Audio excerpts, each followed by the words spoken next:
Tai laba diena, sveiki. Aš labai džiaugiuosi, nes mes šiandieną turim teisininkę ir teisininkė yra pati linksmiausia teisininkė, kokią man yra tekę pažinti, žinoti ir manau, kad dauguma žmonių tą patį galvoja.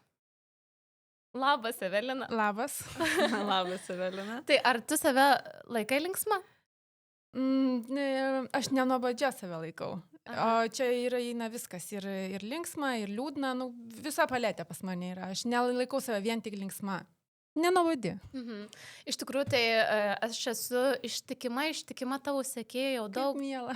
daug metų iš tikrųjų ir labai smagu, kad tu irgi pasiduodi toms avantūroms, atvyksti, priimi kiekvieną žmogų toks, koks jis yra ir aš sakau, aš esu dariusi su Evelina laivą prieš daug kelis metų metus. ir tu irgi sutikai tiesiog merginukiai leisti pravesti laivą. Tai va tikrai labai daug turbūt pasako apie tave, kad tu nepasikėlus, kad tu žmogiška, žemiška ir žodžiu. Aš gal taip pasakyčiau, bandau tokia būti.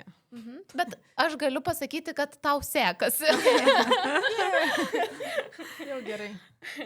Tai Evelina, papasakok, sakai, bandai tokia būti. Šiaip, tas teisės dalykas, aš pati galvojau, gal studijuosiu teisę. Bet turbūt taip galvojau, nes, atrodo, skamba rimtai, fainai, garbingai.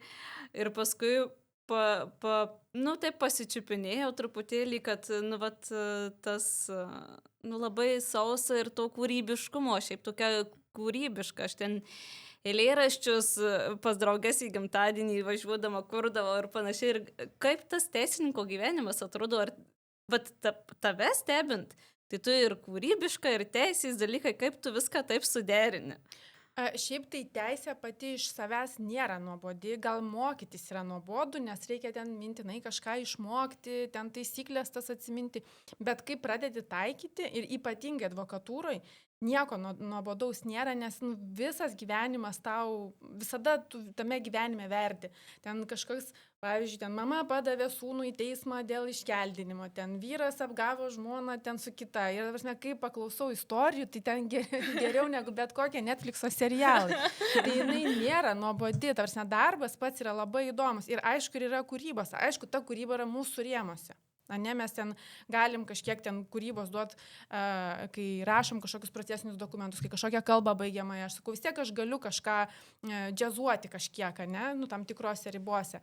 Bet tuo pačiu, jeigu kalbant apskritai apie teisininko profesiją, tai labai daug teisininkų yra, pavyzdžiui, kurie ten piešia, dainuoja, šoka ir jie irgi žmonės ir irgi atėjo iš tų pačių mokyklų, tenais dauguma lankė muzikalkės, tas vadinamas muzikos mokyklas.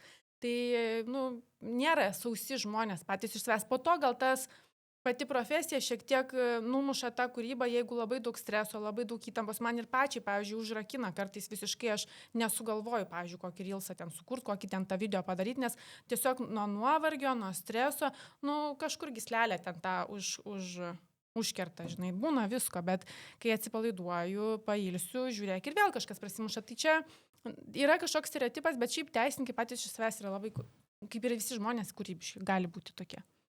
Bet ar čia tiesa, ar čia tik man taip atrodo, kad tu esi viena pirmųjų, kuri ir parodėjai tai, kad teisininkė gali būti linksma, kad gali tam tikras situacijas perteikti kitaip negu įprastai. Iš tiesų, tavo Instagramų paskyra yra labai charizmatiška, gal sakyčiau taip. Lietuvoje tai manau, kad taip. Amerikoje tai buvo ir yra toksai, man atrodo, Lobai Mike, man atrodo, vadinasi, tik tokiais, ten milijonus yra surinkęs, tai tokius labai linksmus irgi tos video kurdavo apie jų tą teisę amerikietišką, bet Lietuvoje manau, kad taip ir aš nemeluosiu, man tai buvo irgi reikėjo perlipti per save, per tam tikrus demonus vidinius, kad aš galėčiau ten kažkokius juokelius į eterį išleisti, nes man tikrai buvo baisu, ką pasakys mano klientai, ką pasakys mano kolegos, ką pasakys ten aplinka ir taip toliau ir panašiai. Vis tiek profesija, prie tų rimtųjų, čia kaip koks kunigas pradėtų, ne, reelsus kurt. Yra tokių pasaulyje, bet, nu, vis tiek tas toks pirmas žingsnis, jisai nėra lengvas. Bet kai jį padarai, tai jau po to nuvažiavo traukinys. Nu ir kaip ten sekėsi tada su tais demonais ir ar buvo ten taip baisu, kaip galvojai, vat papasakok. Įkelt buvo sunku pačius pirmus sugalvoti, bet po to, po pirmo kažkokio, kur toks jau buvo, kur man atrodė, kad čia labai daug, dabar aš kaip pasižiūriu, ten iš vis nieko, bet po pirmo buvo, atsimenu, baisu, ką pasakys žmonės, bet kai aš pamačiau, kad reakcijos yra fainos, kad visiems patinka, visi ten komentarus gerus rašo ir net mano, kai mama pasakė, oi, man tai patiko, aš 10 kartų žiūrėjau, aš supratau, okei, galima tada toliau važiuoti. Tai žodžiu, svarbiausia, gal daugiau, va čia ir yra, mes prisikuriam daugiau tų baimių, Taip. nei iš tiesų yra, Taip. ar ne? Taip. Tai va, tavo atveju tiesiog paėmė ir padarei, nu ten, kad ir buvo tų baimių demonų, bet paėmė Taip. ir padarei, ar ne? Taip. Ir iš tikrųjų tai gali būti ir kažkam galbūt irgi įkvėpimas, nes daug kas bijo ir sako, negalėčiau aš ten išeiti į tą eterį, ten kažką kalbėti, sukurti, bet vat matot, žmonės kuria net tie, kur šalia irgi daug tų baimių, mes irgi dažnai bijom ir pagalvom, kaip čia mes atrodom, gal čia nesąmonė, bet nu, tiesiog paimi ir darai. Aš tai galvoju taip, kad reikia daryti tai, kas patinka. Pavyzdžiui, aš žiūrėdavau tos tiktokus, visokius reelsus, kai kurie žmonės smagius ir aš jiem pavydėjau. Ir aš galvoju, kaip faina, kad jie gali tą kurt, o aš su savo profesija, aš negaliu, bet aš noriu, man įdomu, man ir pačiai linksmas turinys labiausiai patinka. Bet, pavyzdžiui, jeigu tu esi žmogus, kuriam tau nepatinka, pavyzdžiui, žiūri, gal kančiai per nesąmonę, jau aš tai taip negalėčiau ir nenorėčiau, tai ir nereikia savęs prievartauti, nereikia daryti specialiai to linksmo kažkokio turinio arba daryti tai, kas nepatinka. Bet jeigu kažkas tau patinka ir tu nori, tai reikia pabandyti. Reikia pabandyti, gerai, gal nedaryk iš karto plačiai auditorijai, bet nu tiesiog pabandyti reikia. Tai čia aš manau, kad pasiteisina tas autentiškumas, ar ne? Vat, nebijojimas parodyti savęs tokiu, koks tu esi, kur tau gera, kur tau faina. Ir taip, tikrai taip šitoje vietelėje. Tai vat, o tai Evelina dabar dar tada gal pasakysi iš tikrųjų tai taip laisvai kalbam be scenarijos ir mes iš tikrųjų visada sakom, kad mes kalbam be scenarijos. Gal tu vat, galėtum pasidalinti, nežinau, kažkokiais iš savo darbinės srities situacijom, dalykais, nes aš, pavyzdžiui, ką girdžiu, tai tokį posakį žmonių, kad darbdaviai visada teisūs, ten žodžiu, kad čia mes vos ne žmonės, darbo liaudis, mūsų čia nieks negina, nemyli ir čia, o ypač direktoriai turi pinigų ir juos apgins įstatymą. Nu, čia tiesa ar mitas? Nu, dabar tai darosi tikrai mitas, nes dabar darbuotojai tikrai žino savo teises. Jau galiu pasakyti, man jau net kartais idėjos kyla, kad reikia daugiau kurti kaip darbdaviams savo teises ginti, nei darbuotojams. Tai tikrai darbuotojai dabar net ir, sakykime, tiem, kaip čia, kvalifikacijos mažesnės, net ten nelabai apsiskaitę, kažkokie ir tie jau žino, kad ten už viršvalandžius jiems turi būti mokėta, kad čia poilsio diena, tai aš ten nedirbsiu, ten man mokėtų turi tiek ir tiek, nu ir daug jie ten visokiausių teisių žino, kad svarbiausia, kad jie kartais tiek įsivaizduoja, kad jie daug jų turi, kad jie prisigalvoja, net teisių, kurių nėra. Ten, aš dabar pavyzdžio neduosiu, bet man būna kartais tokie klausimai, o čia darbdavys galėjo su manim tai pasitelkti ar negalėjo, ten pavyzdžiui, ten neišleido manęs, kokį čia buvo kažkokia bendruomenė, norėjo susitikimą kažkokia moteris ir turėjo ją išleisti. Kodėl jis turėjo išleisti, kur čia parašyta? Nu, bet man atrodo, kad turėjo. Nu, tokie visokie. Tai jie kartais net ir prisigalvoja dabar savo tų teisių. Tai šiaip darbo kodeksas, jisai pas mus gina tą silpnesnę pusę darbuotojo. Dėl to darbuotojai tikrai turi nemažai teisių.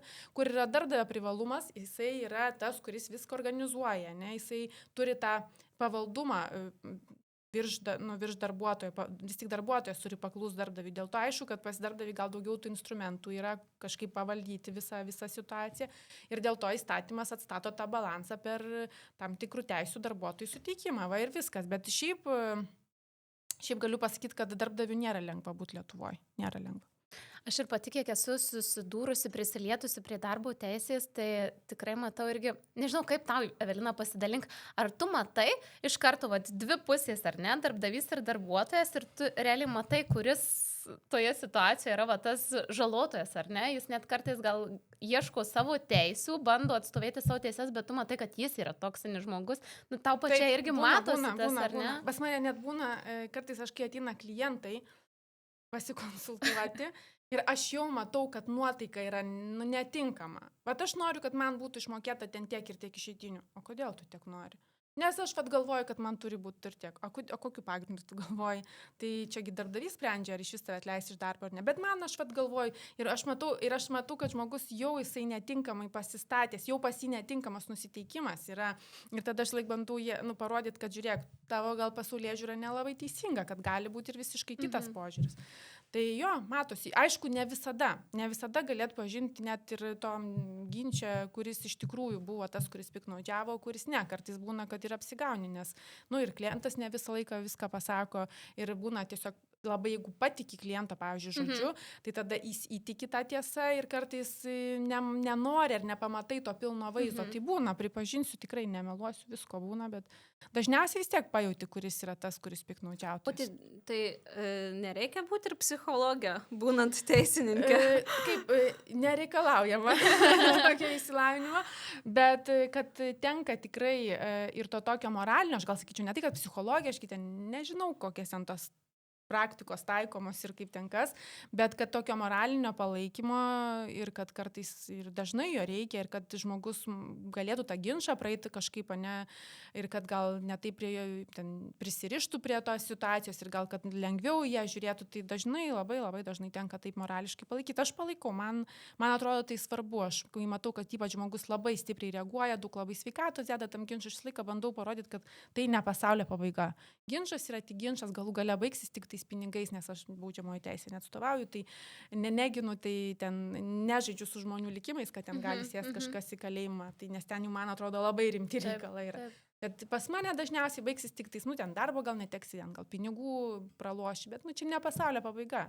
Oho, kaip čia paprastai pasakai, kažkam tokius sudėtingus dalykus, darbo neteksi arba pinigų. Bet čia tik darbas. Čia tik darbas. Ta prasme, tai argi darbas vienintelis pasaulyje. Taigi pilna kitų darbų. Aš suprantu, kad yra įsipareigojimų, kad yra visko. Bet jeigu taip atsitraukus ir pasižiūrėti, tą situaciją yra tik darbas. Žmonės yra kas mėnesį darbus keičia, kiti kas metus keičia. Čia nėra vienintelis darbas visame pasaulyje. O Evelina, kaip tau pačiai, ar pavyksta neparsinešti tų situacijų namo, ar parsineši, kaip tau su ta kita nematoma pusė sekasi? Aš parsinešu, man kartais pavyksta neparsinešti, bet jeigu, pavyzdžiui, toks jau sukūrys eina, kur labai daug darbo, ir ten, pavyzdžiui, posėdis ant posėdžio, aš parsinešu, aš ir naktim būna prastai miegu, aš nemeluosiu, man nėra taip, kad aš ateinu namo ir man ten zen. Žinai, ne. O tai kaip tada, apskritai tada, kaip tu toj teisėje atsiradai, čia iš seniai likimo dovana. Papasakok apie likimo dovaną. Tiesiog labai paprastai viskas buvo. Aš šiaip turėjau būti matematikė, fizikė arba informatikė, būtų labai paklausi specialybė šiais laikais, aš jau tuo metu tai numačiau, plus man tai buvo iš prigimties, man tiko ir patiko. Ir ten tuo metu dar kai mokiausi, 11-12 klasė, mes buvom ten suskirstyti realus ir humanitarus, čia tokie bandomieji triušiai mes buvom. Ir aš buvau tą realią, tai prie žodžių, kur ten matematika, fizika, ten pas mane visą kitą. Ir gavosi taip, kad mano mama tuo metu, 12 klasė, kai aš buvau, jai ten padavė kažkas į teismą. Ir jinai ten labai pamatė, kad kokią ten turi įtaką teisėjai, kas yra advokatai, ją ten sužavėjo žodžiu. Ir jinai pradėjo man vis ten sakyti, kad čia gal į teisę. O aš, kadangi buvau tokia prie matematikos, mes su tėčiu buvom ten, kur žurnalas toks yra, kur stoti. Mes buvom įsistudijavę visus specialybės, kur aš maždaug galėčiau stoti, kiek ten reikia balų surinkti, kiek pernai reikėjo, kiek užpernai. Aš visą statistiką žinau. Aš žinau, kad kiek aš surinksiu balų, aš kur maždaug įstosiu. Ta prasme, aš realiai buvau viską išnagrinėjus ir aš supratau, kad į teisę man stojant, ten reikia istorijos, reikėjo matematikos ir lietuvių. Ir teoriškai aš kaip ir šansą turėjau, bet aš neturėjau tokio tikslo. Bet aš vis tiek tą istoriją pasirinkau, kadangi gerai mokėjau, ją man patiko, tai pasiėmiau kaip dar papildomą 5 egzaminą istoriją, ir nuėjau laikyti tų egzaminų. Nuėjau laikyti egzaminų ir pirmas egzaminas matematikos. Ir aš iš streso viską pamiršau. Bet taip užmiršau, kad net nemoku jums pasakyti, dar vakar kolegoms savo pasakojau, kaip rodžiu, kokia yra formulė tenais, sprendžiant vieną vieną užduotį. Kitą dieną aš ateinu į egzaminą, grinai, tą reikia pritaikyti formulę ir aš neatsimenu jos. O ten formulė labai paprasta buvo, bet aš tiesiog neatsimenu. Ir ten tokių paprastų lygčių negaliu spręsti. Viskas užsikirto iš baimės, nes man matematika tai buvo čia jau, kur turėjau ant 100% išlaikyti. Ir po to egzamino aš ten 3 paras verkiau, 3 kilus numečiau. Ir žodžiu, ir po to galvoju, kiti egzaminai, o taip pat ir gyvenimo nėra jau, jau vis tiek jau sugadintas. Ir nueinu į kitų egzaminų ir atsipalaidavus, labai daug surenku už istoriją, ten 98 ar kiek tais, po to už lietuvių virš 90 ir ta matematika ateina ne taip prastai, ten 8 kažkiek tais. Ir man gaunasi, kad man visi balai pareina pagal teisės koeficientus. Ir aš suprantu, kad aš su savo balais jau turėčiau įstoti pagal praeitų ir už praeitų metų ten tą statistiką. Nu, bet kadangi aš labai norėjau kažką ten tokio vis tiek su matematika, tai man atrodo, aš pirmą parašiau ekonomiką, tai man neužteko mano matematikos ir po to antra buvo teisė ir aš ją įstojau. Žodžiu, taip lemta buvo. Taip, čia buvo likimas. Ir kaip dabar priimi tą likimą nepasilgti tos matematikos? Man teisėjai trūko matematikos. Man trūko matematikos, dabar tai aš ją turiu, nes darbo teisė josgi labai daug, nesgi ten reikia skaičiuoti pastoviai, žiūrėti ten tas lenteles, ten tos laiko apskaitos žiniaraščius, galgalapius ten skaičiuoji, tai man jos dabar pakanka. Tai ten tokia paprasta, bet man užtenka. Bet kai mokiausi, man trūko matematikos iš tikrųjų. Tai vad visai taip, kaip nuveda, ar ne? Jo, gyvenimas jis nenuspėjamas, taip. Tikrai. Ir iš tikrųjų, vat, iš tos situacijos, tai kaip paskui, vat, mama jau džiaugiasi, kad atsirado gerai. Džiaugiasi ir aš džiaugiausi tokį, aš užaugau mažam miestelį Vievyje, žinai, tenais pas mūsų teisininkų gal vienas buvo, gal ką, ir ten atrodė, kad jau visas dabar gyvenimas, rožiam klotas, tėtis mano, viskas, aš tave 5 metai atsimokai ir aš daugiau nebedirbu, tokia iliuzija, žinai. Galvoju, kad čia jau, žinai, o čia tik pradžia. Daug mokaisi, po to daug kari, žinai. Iš tikrųjų, tai teisė yra toks dalykas. Tu nuo pat pradžios universitete, tu daug labai mokaisi palyginti su kitais ir tu po to dirbi labai daug. Labai daug dirbi. Tai prasme, čia tiesiog taip yra. Arklys toksai. Tai, žodžiu, jau visi galvoju, kad tu Vievio šviesuolė. Ar visi galvoja, aš nežinau, mes taip galvojam, tai tikrai. Mes taip galvojam. Čia tas pats, žinai, mano brolis irgi įstojo į chemiją, prisimenu, tai ten irgi, o ten visą kaimą, vaistų prigamins visam kaimui, jau čia žodžiu, šviesaus, jis po metų metį, žinai. Tai va, tai su tom šviesom, kaip būna. O aš turiu klausimą, Evelina, man aplamai įdomu labai... Nežinau, ar čia statistika ar ne statistika, bet aš irgi susiduriu su žmonėmis, kurie kaip ir galvoja, kad norėtų išspręsti savo situaciją, eisiu į teismą, eisiu pas advokatę, kreipsiuosi ar ne, ir kai prieinam prie to, kad rašyk, kreipkis, rekomenduoju, jie vis dėlto to laiptelio neperžengia. Kaip yra pas tave? Ar, tarkim, jeigu žmogus ateina į konsultaciją aptarti vieną ar kitą situaciją, maždaug procentaliai, ar nežinau, tiesiog kažkaip atsakyk, kiek daug jų būna pasiryžę, kad jau eisiu iki galo, ar dar... Aš tai visada atkalbinėjau, žinokit. Čia tai advokatė. Aš visada atkalbinėjau, ta prasme, aš visą laiką ir liepiu taikiai tartis, jeigu tik įmanoma. Ir aš visą laiką stengiuosi atkalbėti nuo tų bylų, nebent jau viskas, nėra kaip. Pavyzdžiui, ten šiandieną vienas skambino, žmogus ten atleido iš darbo neteisėtai, ir taip pasižiūrim, tikrai atrodo nesąžiningai, okei. Bet šiaip, praeitą savaitę viena moteris atėjo kreiptis, nesikreipti ir aš tiesiog jai argumentus dėlioju, kodėl nesikreipti. Nes paskaičiuoji, ten išloštum tiek, bet žiūrėk, kiek reikės į priekį susimokėti, nes ateidamas pas advokatą tu į priekį moki. Po to tu tik tai galbūt tos pinigus atgausi, jeigu praloši, tai ne tik, kad neatgausi, dar kitai pusiai sumokėsi. Tai žinai, ta prasme, tai yra didelė rizika. Plus, tu praleidi savo laiką tam teisme, tu ramiai tuo metu negyveni, nes tu vis galvoji, nors tu pats ten, sakykime, nerašai, ten gal kartais net ir teismo posėdį, bet vis tiek tau mintis, kad pas tave teismas kabo yra. Ir tada tai tavo laikas, tavo pinigai, tavo energija, tavo sveikata ir tada pagalvoji, ar tikrai verta ir dar nežinai, koks rezultatas bus.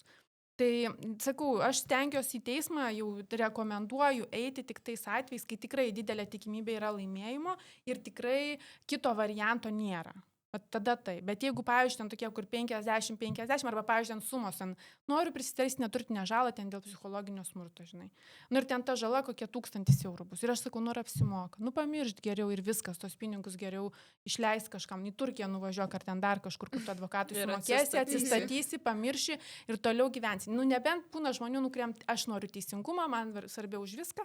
Nori, tai nori. Tai jau, aš jau pasakiau visas pasiekmes, tau tinka, man tinka, važiuojam. Bet šiaip stengiuosi parodyti, kad tai nėra smagi. Vis tik tais teismas nėra kaip liga, nėra malonu. Būt ligoniniai nemalonu, teisme irgi nėra malonu.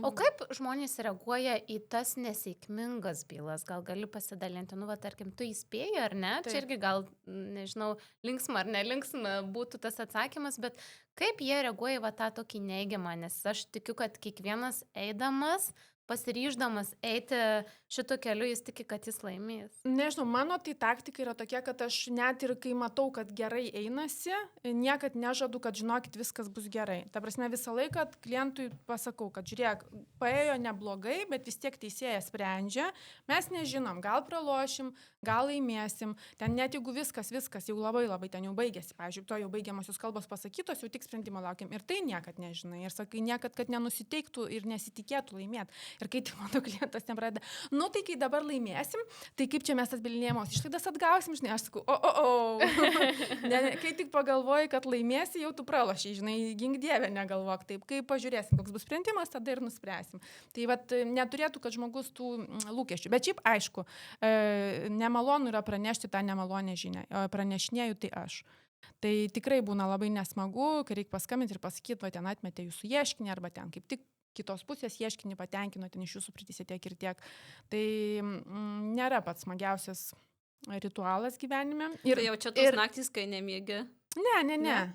Aš manau, tada vat, psichologiniai gebėjimai įsijungia išklausyti ar nesuprasti. Nu ir taip, ir paguosti kažkiek, ar nepasakyti, kokie dar galimi kiti variantai, ką mes dar galime padaryti. Ir dar, žinai, kai būna, pavyzdžiui, teismo sprendimas, kur logiškas ir tau atrodo teisingai pagrįstas, tai man, pavyzdžiui, būna gal nelabai skaudu, nes, nu, kaip ir patiki, kad, nu, iš tikrųjų, gal mūsų ta pozicija nebuvo tokia stipri, kaip atrodė.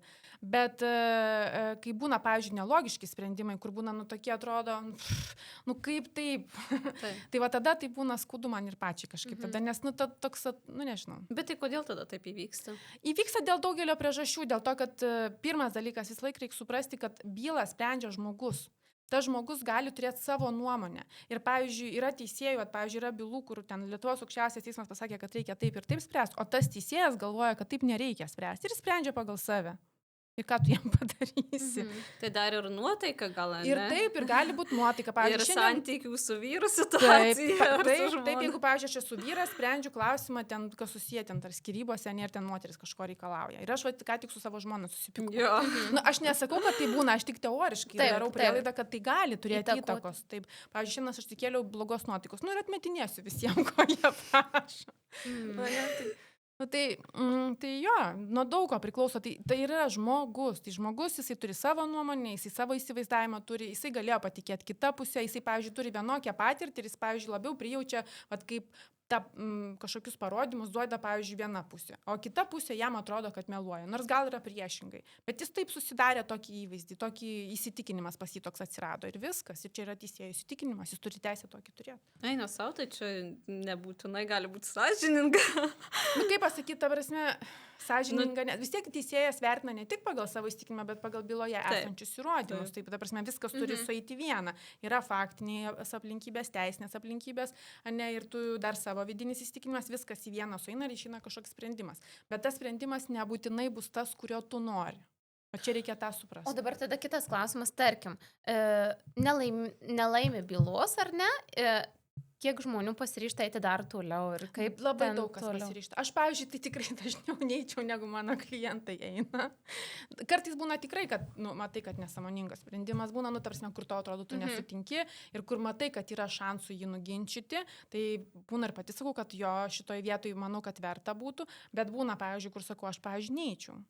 Sako, aš vis tiek noriu, pabandom. O kaip tas rezultatas, va, einant toliau, nes, nu, va, įdomu, ar ne, jau kažkas įvertino tą situaciją ir tuos parodymus ir tu antrą kartą kartoji. Kiek ten kartų gali eiti? Tai šiaip Lietuvoje garantuojamai vieną kartą gali apskūsti apeliacinį instanciją. Nu, jeigu, pavyzdžiui, apie darbo teisę kalbant, tai yra darbo ginčų komisija, tai tada, jeigu nepatiko jos sprendimas, eini į teismą, tai čia skaitosi kaip iš naujo. Viską pradedi, ten numetam, tarsi to nebuvo ir tada po pirmos instancijos dar vieną kartą gali tikrai garantuotai apskūsti apeliacinės instancijos teismui. Tai vienas yra garantuotas, bet dar mes turim tą kasaciją aukščiausią teismą, bet ten jau papuola labai mažai bylų ir iš tų labai mažai papuolusių bylų dar mažesnis procentas laimi. Tai dabar to kasacijų gal netiek daug įrašo kaip anksčiau, nes labai mažai priima. Tai va, o šiaip pagal statistiką, aš dabar neatsimenu, bet neseniai, gal prieš metus ir prieš kiek žiūrėjau, tai man atrodo, pirmos instancijos, kad naikintų ar keistų, tai gal 3 procentų, gal kiam, nu ta prasme, tikrai daugiau negu pusę palieka galioti. Nėra taip, kad jau tu duodi apeliaciją ir jau tu žinai, kad tu laimėsi. Kaip tik, vat, kai tu laimi ir kažkas duoda apeliaciją, tai didesnė tikimybė, kad tu ir toliau laimėsi negu atvirkščiai. Tai va, aš jeigu būčiau teisininkė ir spręsčiau irgi skyrybų bylą, tai aš jau ten tos, jeigu mama, tai jau man jau beveik būtų laimėjus, nes aš labai už mamytės, už mamas. Jo, bet vaikas tai abiejų. Tai va, Bet vaikas tai abiejų ir tėtis, ir mama absoliučiai tas pačias teises turi į vaiką. Ir čia irgi vienas iš, man atrodo, teisininkų, advokatų pareigų yra kiekvienam iš tėvų paaiškinti, kad jūs esat abudu lygus. Nesvarbu, kad tu išnešiojai, kad tu ten kankinaisi, nemiegoji naktim ir kad gal tas pirmus metus didesnį įdirbį padarėjai, tai tau nepadidina nei kiek teisių į vaiką. Bet čia tiesa ar netiesa, nes aš va taip esu girdėjus irgi iš teisininkų, kad bet kokiu atveju Lietuvos teismai jau eina link tų tėčių daugiau, bet šiaip labiau mamas myli. Priklausomai koks klausimas. Pavyzdžiui, gal dėl gyvenamosios vietos nustatymo, tai taip, turbūt, kad daugiau atvejų tą gyvenamąją vietą nustato su motina. Turbūt. Aišku, jeigu nėra kažkokių išskirtinių aplinkybių. Bet, pavyzdžiui, jeigu kalbėti apie bendravimo tvarką, tai tikrai galiu pasakyti, kad bent jau, kiek aš matau, kad motinos, atsiprašau, gauna į skudurus. Nes jeigu tik, pavyzdžiui, nes būna motinų, kurios galvoja, čia mano vaikas, aš nenoriu, kad šitas tėvas augintų, jisai netvarkingas yra, jis netaip auklės, žinai, jis ten ta. Teismui neįdomu. Tas tėvas, nesvarbu, kas jis tvarkingas, netvarkingas, kai gyvenai buvo, reiškia, tau gerai, dabar jau tau negerai, žinai. Tai matytis turi su vaiku, tiek, kaip ir visi kiti tėvai, ta prasme, maksimaliai. Tai šitoj vietoj, kai ten bando mamos kažkaip ten riboti ir įrodinėti, kad ten tėvas kažkoks toks ar anoks, tai nelabai sekasi, tiesą sakant, joms. Ja. Aš dabar taip irgi sugalvojau klausimą dėl išlaikymo dydžio perskaičiavimo. Tu su šitais dalykais dirbi, nedirbi. Dirbu. Šiaip žmonės, tos mamos kreipiasi, čia yra populiaru perskaičiuoti tą išlaikymo dydį. Labai populiaru. Ja.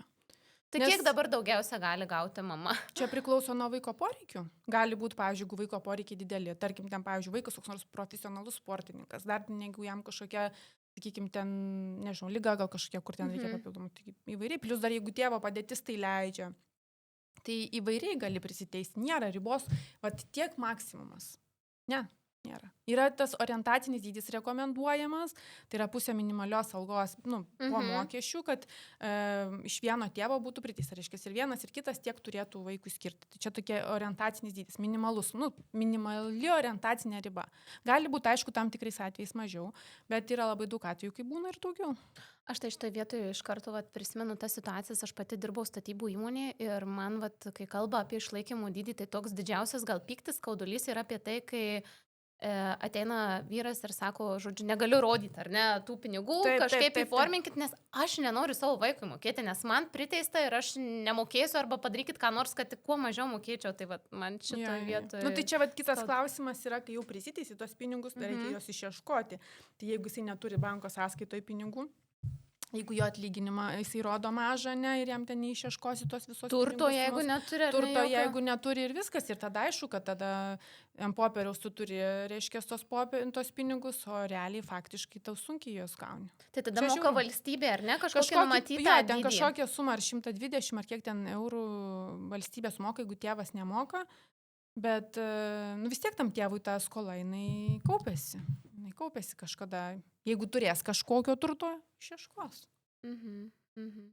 Jo, bet čia žiūriu, aš su visa pagarba gerbiamiems vyrams, bet galiu pasakyti, kad dauguma tai taip žiūri, kai skiriasi, ne jau ten, kol gyvena kartu, tai viskas gerai, bet kai tik skiriasi ir kai reikia nustatyti tą išlaikymo dydį, tai visi nori kuo mažiau, nes jie žiūri į tai kaip į paprastą tiesiog įsipareigojimą, jie nežiūri tai kaip aš vaikui duodu. Jiem atrodo tiesiog suma, kurią jisai mokės kaip kokiam bankui, tai kuo mažiau mokėsiu, tuo geriau. Arba pinigai čia žmonai, ar ne? Čia irgi klasika, jo, čia viską žmona išleis, dabar tegul jinai pagrindžia, kur jinai tos pinigus dės. Tai taip, čia klasika. Čia tokie sudėtingi dalykai ir iš tikrųjų, aš tai galvoju, tikrai, aš pati dirbus užimtumo tarnyboj buvo ir Jo, ir iš tikrųjų ten tiek situacijų aš parsineždavau namo ir, aš negrįžau po vaiko, nes aš tiesiog neatlaikiau. Aš grįždavau namo ir jau ten pasakoju vyrui, įsivaizduoju, ten taip, toks gyvenimas, arba su tais pačiais vaikais ateina vyras, kuris gali dirbti, jis nenori dirbti, vaikai vaikų namuose ir aš jau ten jam pasakoju, kad jūs galit pasikeisti, nueikit pas tą vaiką, nupirkit ledų, susitaikykit, draugaukit, gyvenkit ir, tu aišku, nenutinka ir man tai pavyzdžiui, aš pajutau, kad aš psichologiškai tiesiog persilpna tokiam darbui. Mano vyras irgi buvo išvažiavęs į Afriką, ten filmuoja tuos vaikus. Aš jau sakau, man vieną bent parvežk, aš paužauginsiu tą vaiką. Tai vat, kaip tu taip atsilaikai, psichologiškai tvirta tokiais, ką darai su savim, nežinau. Aš nežinau, čia gal požiūrio klausimas. Ir aš, ta prasme, seniai savo pasakius, kad aš viso pasaulio negaliu pakeisti. Ir yra tam tikri dalykai, pavyzdžiui, kurie žmonėms turi nutikti dėl jų pačių. Aš už juos neatsakinga esu. Aš galiu padėti, jeigu į mane kreipiasi kažkas. Bet jeigu į mane nesikreipia, aš tikrai nepadėsiu tam žmogui. Čia ir šiaip yra taisyklė. Tai tavęs neprašo, tu neduok pagalbos, nes jam nereikia tam žmogui. Tai šiandieną antras žmogus, per šiandieną pašnekovas, kuris užfiksuoja tą pačią tiesą. Jeigu tavęs neprašo, nepadėk. Ir apie tą patį mes irgi kalbėjom, kad mes viso pasaulio neišgelbėsim ir kad tai yra žmogaus pamokos, kurias jis turi būtinai praeiti ir išmokti savo kelionėje. Aš tai dar, čia ne advokatiškai, bet aš tai dar tikiu karmą. Ta prasme, kad mes iš kiekvieną savo veiksmą, kuris man ateina, yra mano asmeninė atsakomybė. Aš kažką ne taip padariau gyvenime, kad aš dabar kenčiu. Aš gal neatsimenu, ką aš padariau, aš gal tiksliai nežinau, bet čia yra mano pasiekmė, mano veiksmo pasiekmė. Ir dėl to, aišku, gaila man žmogaus, kuris kenčia, bet aš jį ne visada jam galiu padėti. Ir galų galiais ir pats ne visada gali padėti. Iš kitos pusės, kiekvienas žmogus, jeigu jis gyvena tam tikrą gyvenimo būdą, jis tokį sprendimą priėmė. Jo niekas ta prasme, jeigu jis norėtų, jis iš ten išeitų, bet jis nenori dažniausiai išeiti. Ir jie sako, aš negaliu, aš ten toks, man ten nesusiklostė gyvenimas. Netiesa. Netiesa, jeigu tu realiai norėtum, tu kažką darytum, kad būtų kitaip. Gal tu nepasiektum ten milijono, gal neuždirbtum, nepasidarytum ten, nežinau, pasaulio milijonierius, bet tu gal nesėdėtum, tokiam mėšle, kokiam sėdė, atsiprašau už išsireiškimą. Tai žodžiu, taip, čia natūraliai atėjo tas, ar su praktika, ar prasidirbai kažkaip? Aš manau, kad gal su praktika, gal su kažkokiam, nežinau, gal su filosofijom, kažkokiam skaitimais, kažkokiais, ta prasme, su daug kuom turbūt atėjo. Nes aišku, kad aš anksčiau buvau irgi ta tokia, kur Don Kichotas visus išgelbėsiu, ten visus apginsiu, bet nežinau, po to supranti, kad neturi galimybės. Netgi kartais, pavyzdžiui, ir bylose būna, aš labai atsirsiemu atsakomybę, kad jeigu pralošiau, tai aš pralošiau, ne klientas, aš kažko nepadariau. Bet kai pradedi galvoti, pavyzdžiui, pati save jau po to, kad nenusivaryti į kokią melancholiją per didelę, galvoju, galų galę, taigi ne aš, tas, kuris ten, pavyzdžiui, neatsiskaitė, ne tas, kuris tenais dirbo, čia ne mano veiksmai galiausiai buvo. Suprantat, finale. Tai aš finale tik tais darau savo darbą, tik tais maksimum galiu pasakyti kažką, teisinius argumentus panaudoti, gal įrodymus kažkokius pateikti, bet vis tiek ne mano čia veiksmai buvo, tą atskirti reikia. O kaip su tais įrodymais yra? Įrodymai yra viskas. Mes iš tiesų turim klausimą, kuris yra susijęs su galbūt labiausia darbo teisės sritimi, bet tai, manau, galioja ir visur kitur, dėl, tarkim, kito žmogaus filmavimo arba balso įrašymo, ar ne? Jeigu nėra kito būdo įrodyti darbdavio netinkamą elgesį, ar balso įrašas yra tinkamas įrodymas, leidžiamas. Tai čia aš jau šitą temą, man atrodo, irgi pakankamai daug yra pasisakyta, kad kol kas pas mus teismų praktikų yra taip, kad jeigu kito būdo neįmanoma ir tu gyniai tik savo teises, vieną kartą ten įrašai kokį garso įrašą, kitai pusė nepranešiai, tai gali būti tinkamas įrodymas. Bet vėlgi vertins teismas, jisai nuspręs tinkamas, netinkamas, ar galima ten suprasti, su kuo tu kalbi, ar kontekstas yra aiškus, ar neiškirpta ten tiesiog kažkokia dalis. Čia daug labai niuansų yra, bet iš esmės tai nėra kažkoks, sakykime, ne tai, kad pažeidimas, bet gali būti įrodymas. Tai kaip teisės praktikai sako, geriau tokį įrodymą turėti, negu jo neturėti. Tai mes dar irgi turim keletą. Aš dar, žinai, kas labai greitai, jeigu leisit, noriu pakomentinėti, Evelina, asmeninėje pusėje. Gerai. Aš tai tave pažįstu, ar ne? Aš tave seku ir matau, bet kiti galbūt ne tiek yra su tavim susipažinę, tai papasakok pati apie save. Ta prasme, nežinau, ką tau patinka veikti, koks tavo laisvalaikis, mačiau, šokt pradėjai. Taip, aš dabar metai laiko, vieną sezoną atšokau, high heelsų.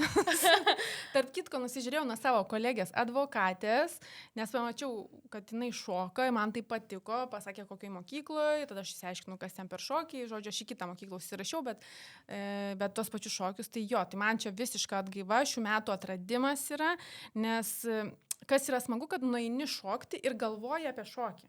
Galvoji apie šokį, kaip tau atsiminti, kaip tau judesiukus tos daryti ir taip toliau. Ir tada visiškai pamirštu, kas pas mane buvo tą dieną. Absoliučiai man įsitrina, kad ir kokios aš blogos nuotaikos ateičiau. Čia mano dabar viena kolegė šokį sako, aš tave pirmą kartą, kai pamačiau, aš mačiau tave tik tokį anksčiau, bet sako, kai atėjau čia toks poker face'as, tu ten nešneki su nieko, žinai. O aš kai ateinu iš darbo, aš tikrai nenoriu su niekom kalbėti, nes aš iškart po darbo iškart iššoks.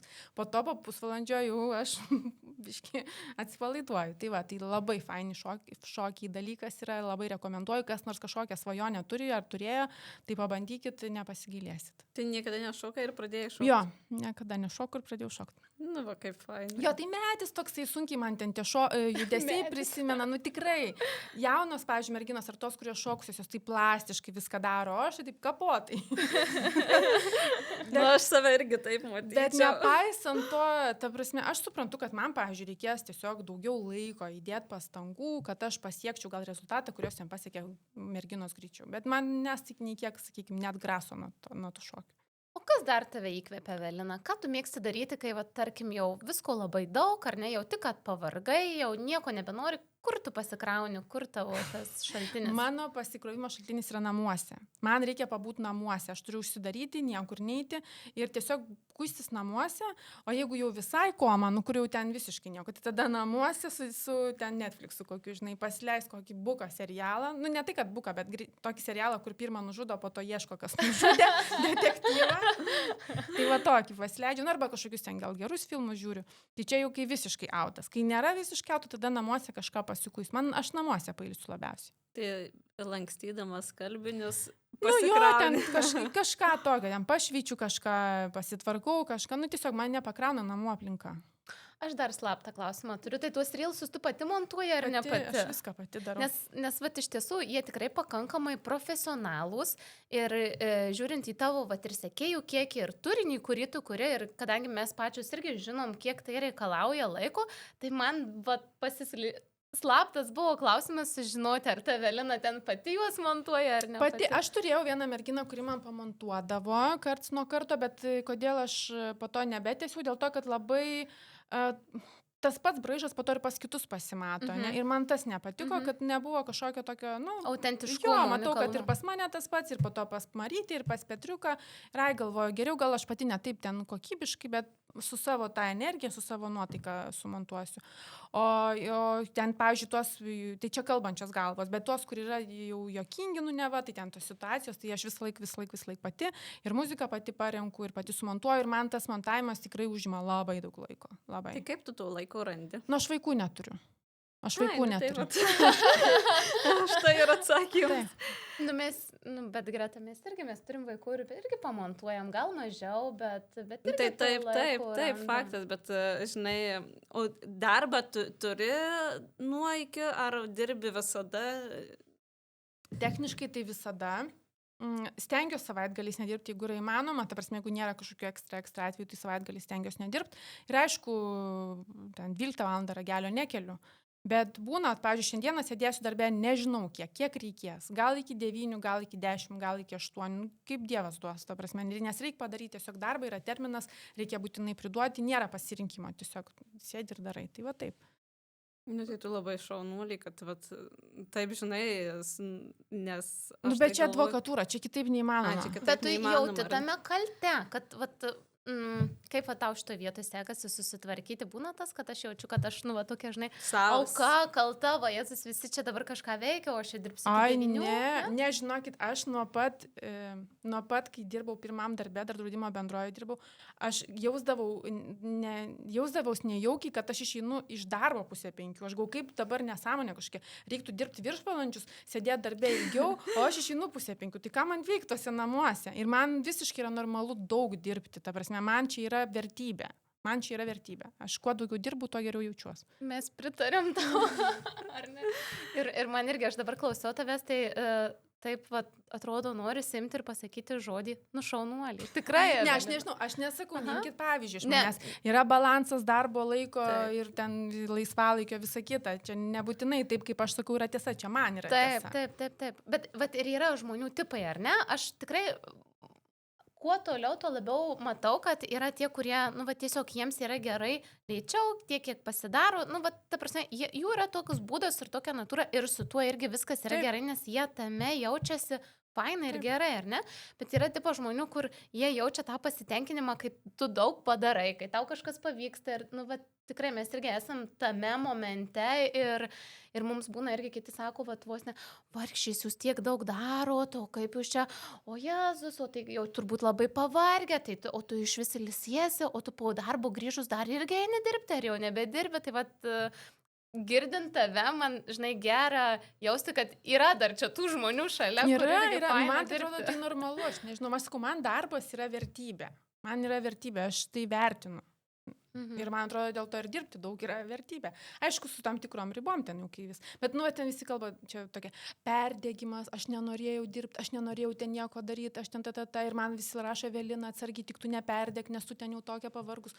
Taip, aš pavargus, bet aš neperdėkus, aš tiesiog nepailsėjus, o aš dabar atsilsėjau 3 dienas ir vėl man viskas gerai supranta. Tai čia reikia, ta žodis toks perdėgymas, dažnai madingas. Tai, kad perdėk, tai tikrai aš nežinau, ką reikia padaryti, kad tikrai perdėktum. O šiaip, kad pavargsti, tai normalu, tai daug dirbi, tai aišku, kad ir pavargsti. Net ir nuo mylimos veiklos pavargsti ir normalu, kad reikia atidėti tą dalyką. Tai jeigu nemiegi, tai ir neišsimiegojęs teisingai. Taip. Tai mes dabar turim tų klausimėlių. Turim keletą klausimėlių. Čia sulaukia ir, žodžiu, norim tau juos užduoti. Taip, vienas iš jų yra toks. Mano darbas dažnai nesibaigia nuo iki, lieku po darbo, bet darbdavys sako, kad tai atsakomybė, kad, žodžiu, normalu.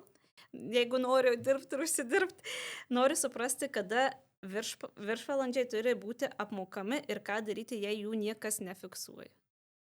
Tai su viršvalandžiais ten yra tam tikri momentai, kad viršvalandis bus viršvalandis, jeigu bus darbas po darbo laiko, jeigu bus su darbuotojo sutikimu ir su darbdavio žinia arba nurodymu. Tai reikia visų šitų 3 sąlygų. O čia reikia ir raštiškai visko, ar ne? Dabar jau rašytinio sutikimo reikėtų, kad bent jau būtų kažkoks raštiškas. Bet sakykime, čia su darbuotojo sutikimu, tai jeigu jisai dirba, tai vadinasi, jisai sutinka teisingai. Čia mažiausia problema. Didžiausia problema yra įrodyti, kad darbdavio nurodymu yra dirbama. Tai gal paprašiau įrodyti tą darbdavio nurodymą, pavyzdžiui, ten kaip kokioj, sakykime, aptarnavimo srityje, kur ten padavėjos dirba, faktas, kad jos neliks po darbo dirbti, jeigu klientų nėra. Ir jeigu klientų yra, tai jam natūralu, kad turbūt reikės dirbti. Tai čia faktas, kad yra lengviau įrodyti. Bet, pavyzdžiui, oficiniam darbe, tai ar tu ten atsėdėjai ir tu lieki po 5 dėl to, kad tu pats nori, ar tu lieki dėl to, kad tu 3 valandas prapliurpai su kažkuom, žinai, ar tu lieki, nes tu nesupratai savo užduoties ir nori ją pasirinkti. Čia yra daug labai niuansų. Ir dėl to tikrai oficiniam darbe viršvalandžius įrodyti yra pakankamai sudėtinga. Įmanoma, bet sudėtinga.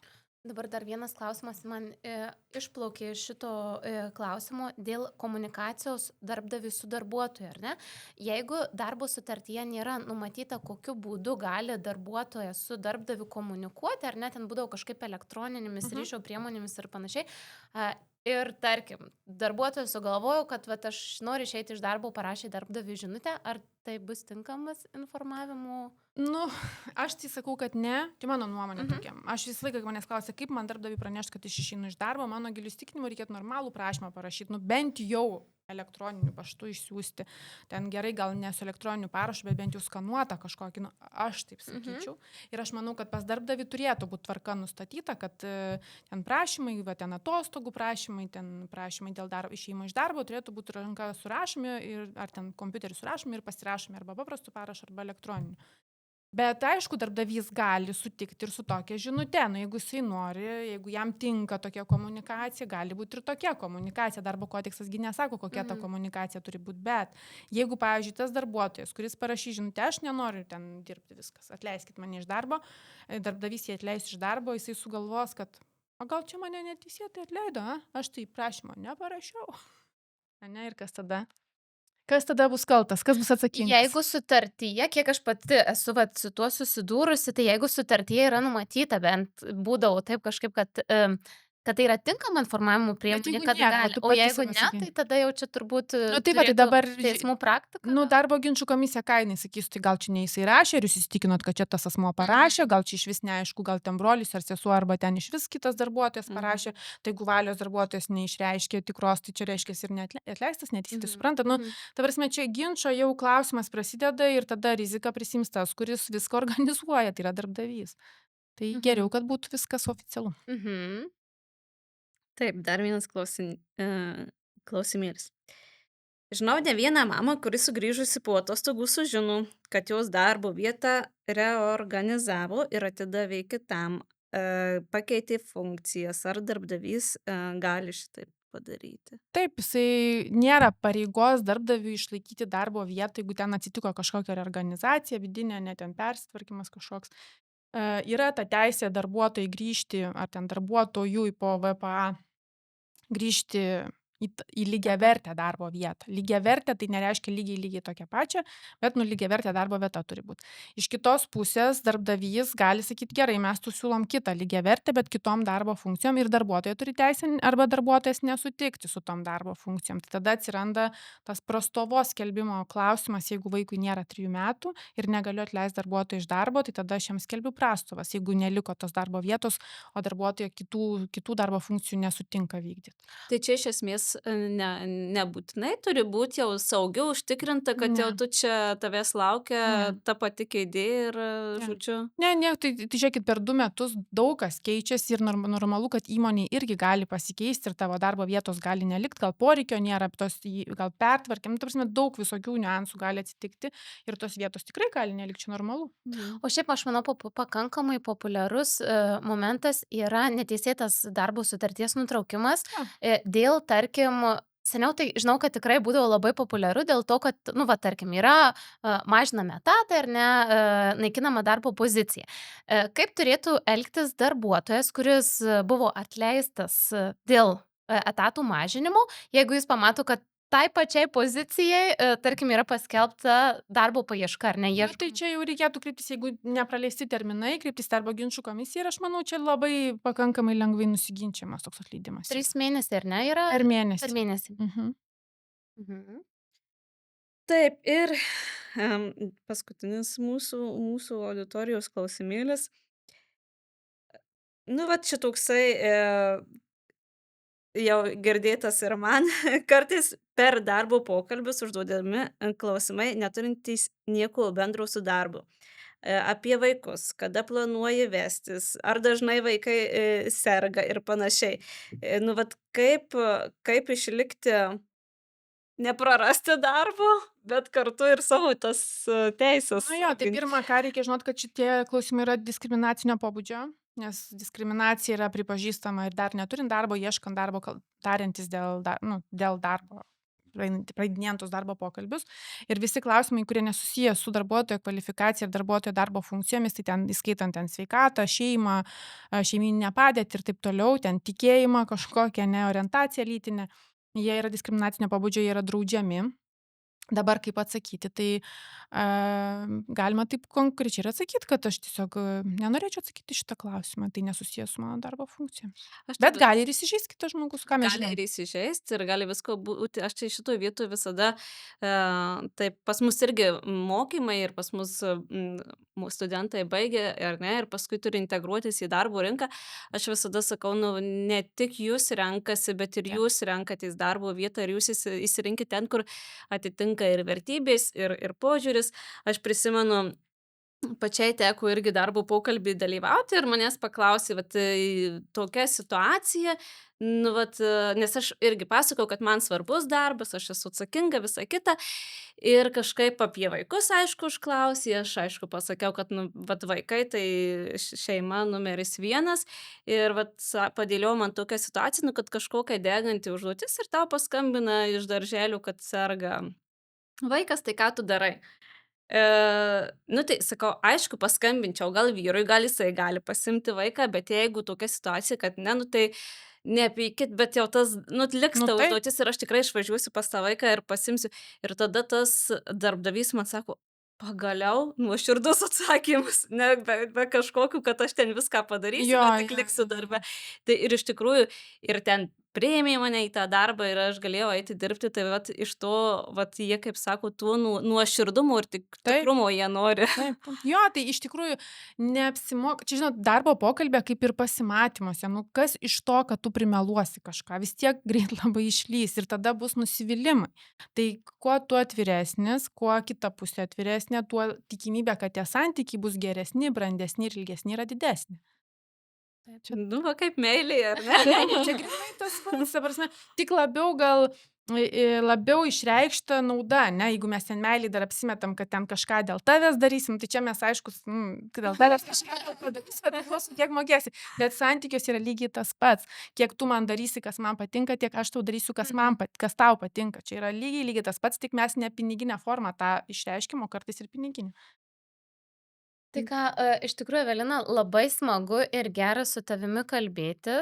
Nežinau, ar dėl to, kad mes mėgstam daug daryti ir dirbti, bet tiesiog tikrai manau, kad ir pašnekovams bus įdomu pasiklausyti. Ir mes pirmai nepaminėjome ir prieš tai ne visuose podcastuose paminėjome, kad tikrai labai stengiamės kurti naudingą tą turinį, labai stengiamės pakviesti tų įdomių žmonių ir tikrai pakankamai sudėtinga yra rinkti mums tuos subscriberius, tai labai prašom visų, kam nesunku paspausti ir palaikyti Prenumeruokite mus. mūsų YouTube kanale, o Evelina, tau labai dėkojom, iš tiesų labai įdomi, spalvinga, žavinga asmenybė, tai tikrai buvo labai labai smagu pasikalbėti ir teisės klausimais, ir gyvenimu, ir vat susijom, kad meiliai santykiai ir darbo santykiai beveik tokie patys, vat, toks rezume netikėtas. Tai vat ačiū tau labai. Ačiū Jums labai, kad pakvietėt, labai smagu buvo, labai greit praėjo pokalbis ir spauskit subscribe.